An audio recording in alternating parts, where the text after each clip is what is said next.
Good morning, everybody. Hope you're doing well. Darwin Crawford back here, another video. In case you missed the other ones, I'm a real estate investor full-time in Scottsdale, Arizona. I have some commercial property and some residential property, and I started making these videos because I got out there in the world, saw a lot of the real estate training, and thought it was mostly BS. So I figured I'd start filming my own. I work full-time at a pretty decent-sized wholesaling office here in Phoenix. We buy a lot of properties. I've been involved in a couple of hundred transactions. Made the bosses and the partners a decent amount of money, and I wanted to put this stuff out to the world to maybe help you out on your journey, because I'm still going on mine. So anyway, please follow along. Today is a special one for me. I really enjoy this kind of stuff. I came from the construction industry, which I spent a long time in and got to learn a lot of things, building technology, all this sort of jazz. Today, we're going to apply that to what I call master metered property. I did another video called Master Meter 101, which gives you an overview of what a master metered property is, why you should want one, why you might not want one, all the different pros and cons of them. Today, we're going to go for the second level, right? 202. This is like your old college numerical courses. So Master Meter 202, today I want to talk about energy efficiency, because this is a big line item on master metered property, okay?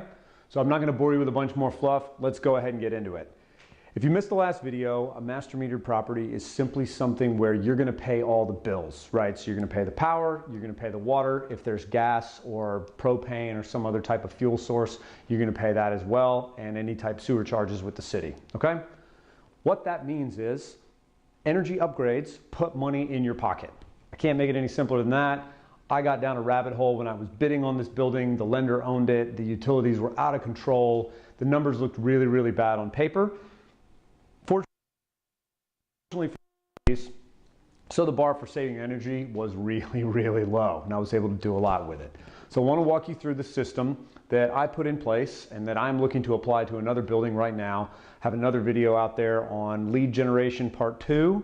I'll throw a link down in the bottom so you can take a peek at that, but it is the kind of the culmination of how to apply the tips, tools, and techniques to actually acquire a property that I would want to hold on to forever and make a really energy efficient place, okay?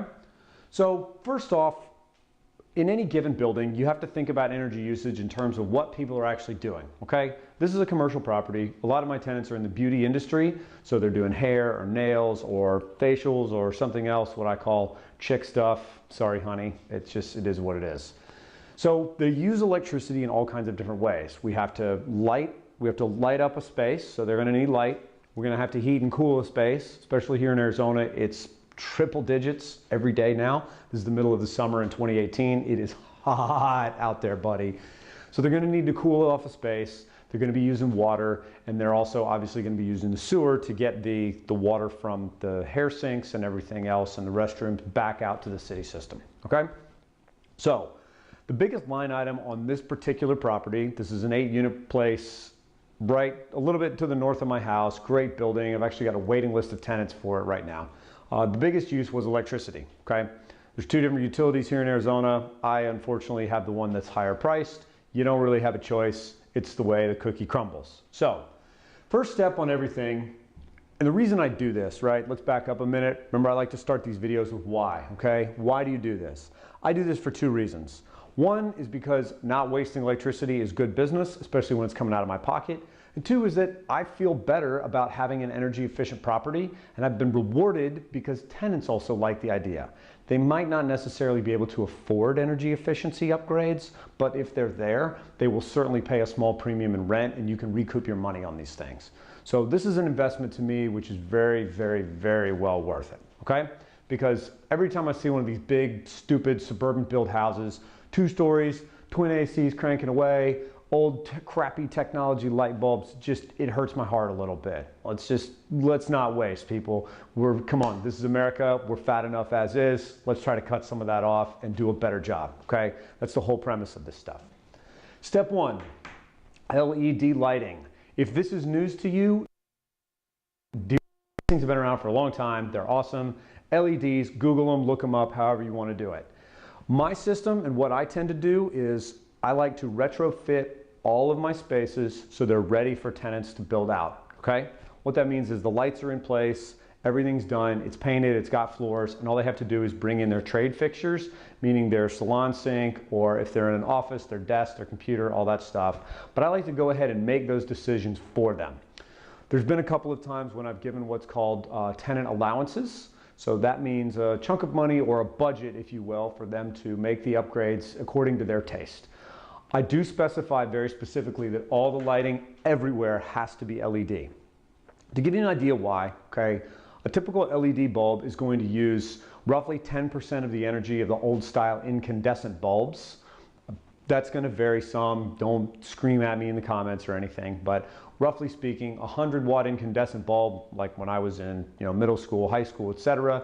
I don't know if you remember those things. They got super hot. They did more heat than they did light, and they were very, very inefficient in terms of energy.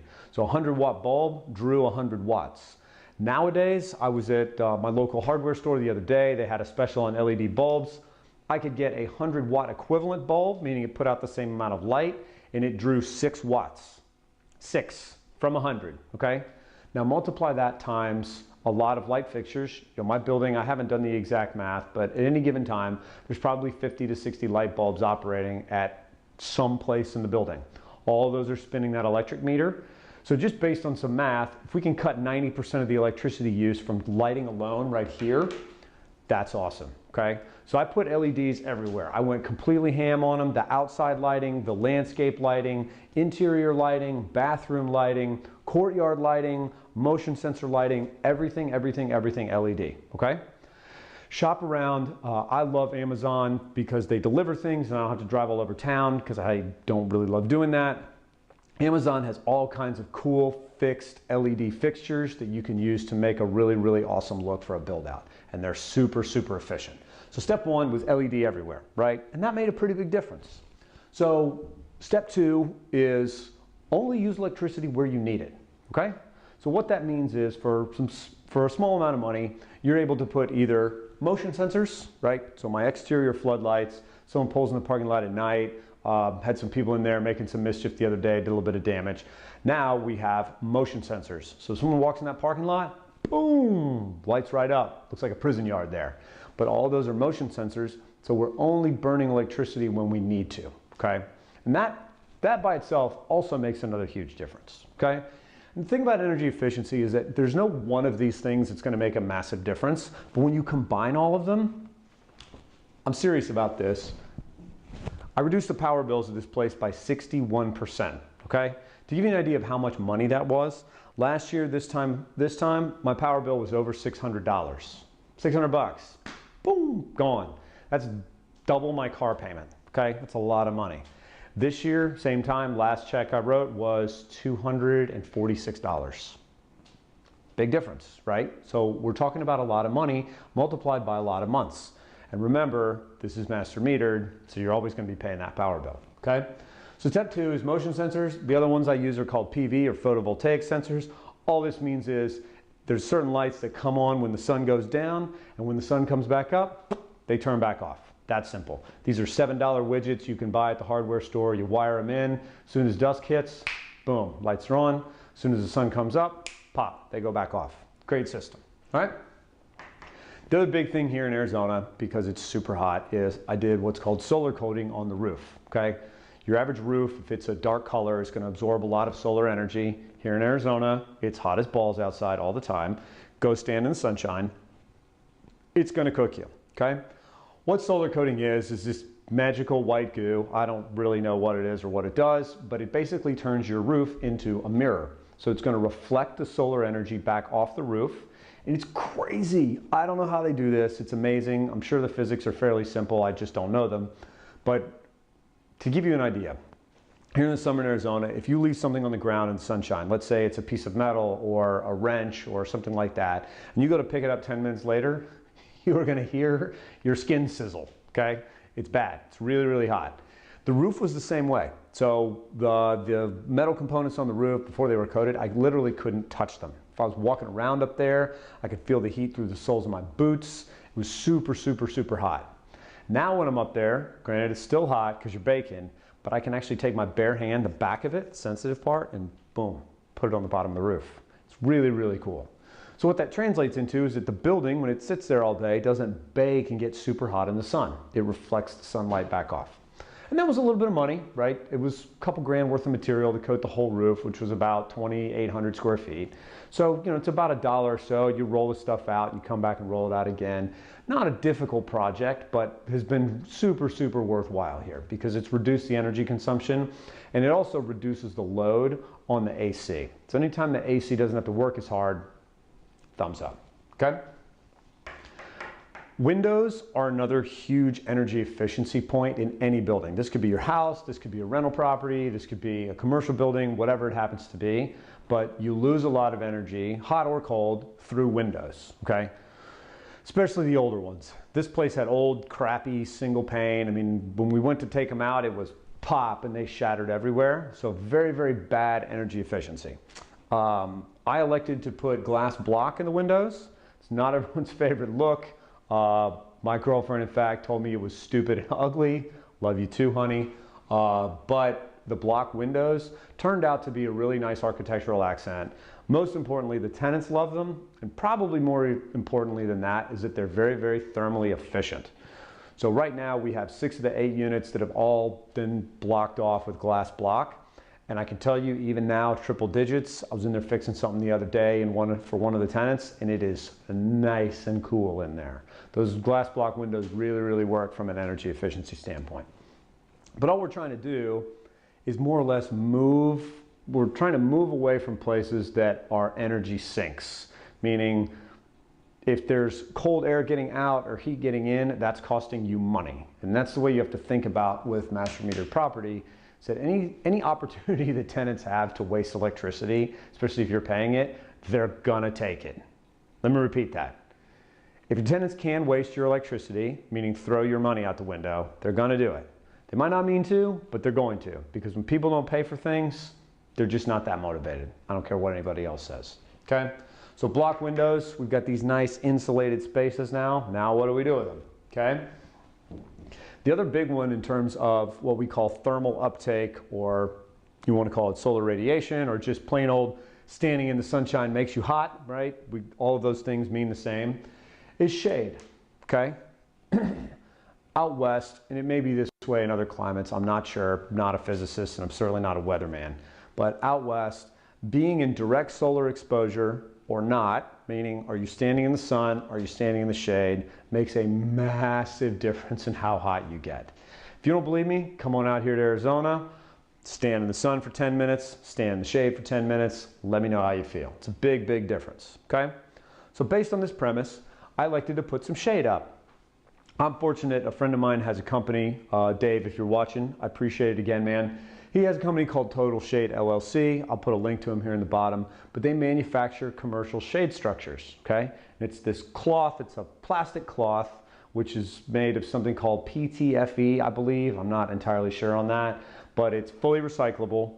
It blocks a ton of UV radiation. And what it allows you to do is put these cloths up to make beautiful shaded areas around your property. It's awesome stuff. Again, thanks Dave, I appreciate it. Pedro and the guys did a great job. So what I did with shade is I used both horizontal and vertical shade structures, okay? Let me give you an example. So, western wall of the building right here. I got you a cute little picture done. Sorry, I'm not an artist. Western wall of the building, here's the sun. It's putting out a ton of energy and it's hitting this wall of the building, okay? This part right here is block. This is an older building. The wall is about 9 inches thick of block. So what I did is I made these little brackets. This squiggly line here that's really badly drawn represents a vertical wall of shade cloth that I put on the western side of the building.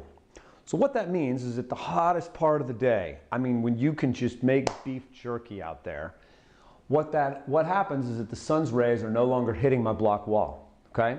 These tenants on the west side were constantly complaining, oh my God, it's so hot, turning that AC down. What's that doing? My electric bill, boom, through the roof, okay? So with this wall of shade right here, and this space is maybe 4 inches or so. So it's not a lot, but it stands off about yay much. And I have one of those little HVAC thermometers, basically a laser thermometer measurer device, if you will, that'll tell you, you can point at something, it tells you how hot it is. So the difference between sun exposure and shade exposure on this wall was about 40 degrees, okay? So what that means, imagine 80 degrees, now imagine 120 degrees, right? That's the big difference on this block wall, and it's not being baked all day, so you don't have this super hot wall and then a room in here, right? Then you have a tenant, I'm angry because I'm sweating like a pig, right? We don't want that. So the shade has made a huge difference, and it's relatively inexpensive, okay? Again, these are all things that you can apply to your house, to your rental property, to whatever else, but they represent what I think is a very, very good investment in energy efficiency, right? A little bit of creative thinking, a little bit outside the box, but it does work really well, okay? So what we've done is we've eliminated a big source of heat on these cooled rooms in the side of the building. And I apologize if I'm boring you, this is kind of nerd stuff, but I enjoy it. I enjoy this process and I enjoy figuring out ways to save money, so bear with me, all right? The next one we did are mini split AC units. I'll put a link to some at the bottom. These things are awesome, okay? A traditional AC unit either sits up on top of your house or you got the big box on the side and that sucker's just sucking power all day, all right? I won't explain the physics of it to you, probably because there's someone who can do it a lot better than I can. Here's the short version.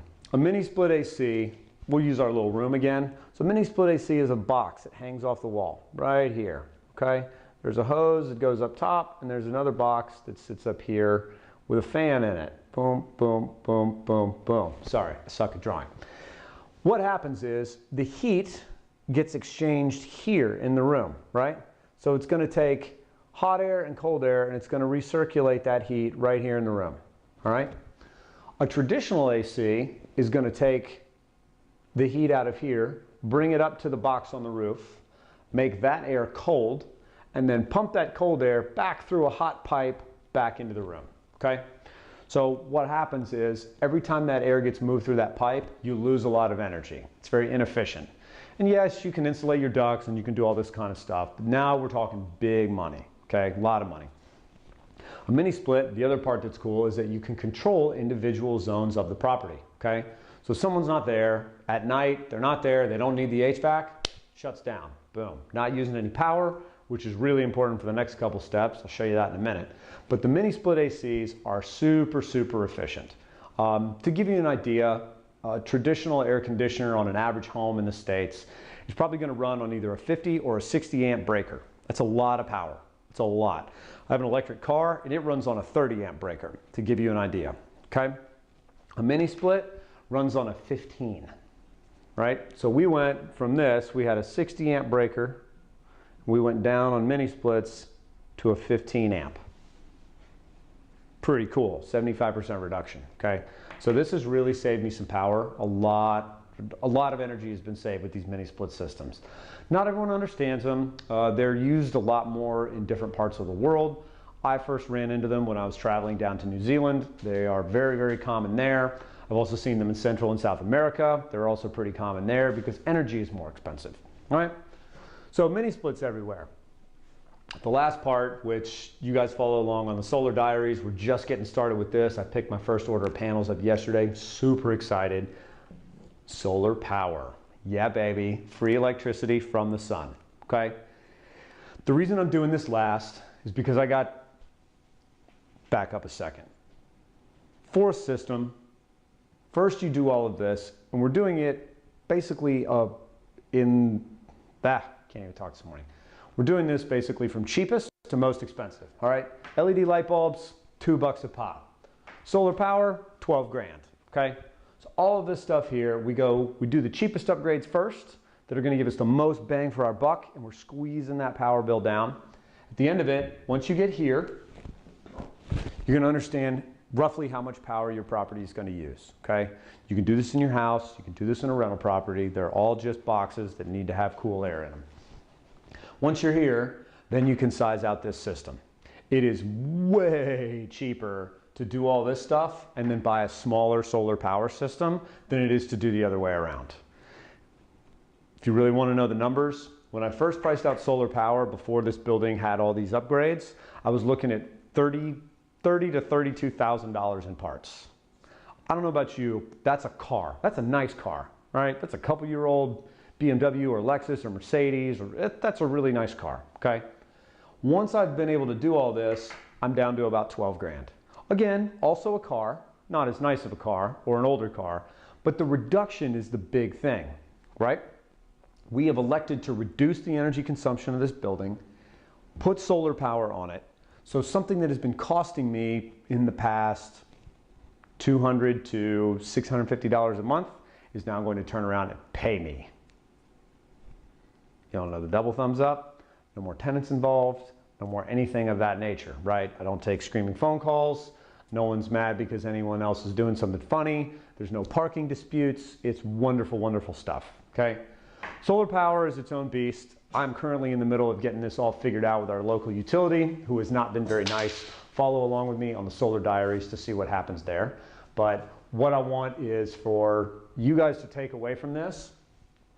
This is a system, okay? For me, if I had a magic wand and millions of dollars, what I would want to have is a lot of properties that were super energy efficient, that offered this technology to people from all socioeconomic backgrounds. In other words, if someone wants to rent something, they should be able to rent a nice energy efficient off the grid, not off the grid, but power independent place, for lack of a better word. They should be able to rent that at a fair price. To me, that's good, okay? So what I've done is piloted this program with this first property, and we're gonna look to rinse and repeat and do the same thing on the next one. So we get through all of this stuff, and I'll put some links in the end so you guys can see the kind of real world, you know, what it costs, all that kind of stuff. But we're going to run through LED lighting, put motion and PV sensors everywhere, solar coat your roof if that applies. Maybe you're in a cold place, spend that money on insulation. Windows. New windows are super expensive. I totally understand. I priced them out and about fell over sideways, so I went with block windows. Here in the Southwest, there's a lot of good guys who are able to do block. We were able to get them done fairly inexpensively. Put shade where you need to put shade. Change over your HVAC to something more efficient, right? Maybe you have crazy money and you want to go geothermal, something crazy. If you can, great, that's awesome. I can't afford it, kudos to you. And then we're also going to look at solar power here. So first we're going to reduce, then we're going to produce. We're going to roll all of this back in to our master meter property. And what does this mean? You're going to make a lot more money every month, okay? It's a great way to push cap rates. It's a great way to push yields. And to me, it's just good, responsible business. And, you know, that just makes me sleep better at night. So anyhow, I hope you learned something. If you've got questions, throw them up in the comments. Like I said, this system has worked extraordinarily well for me. It's been a great, great tool to improve yields and get more money out of the properties. So take some notes. If you got questions, throw them up in the comments. Check out those other videos if you need to. Hit subscribe only if you think this was useful. And in the meantime, go get some work done. I hope you find a deal, and we'll see you on the next one. Have a great day.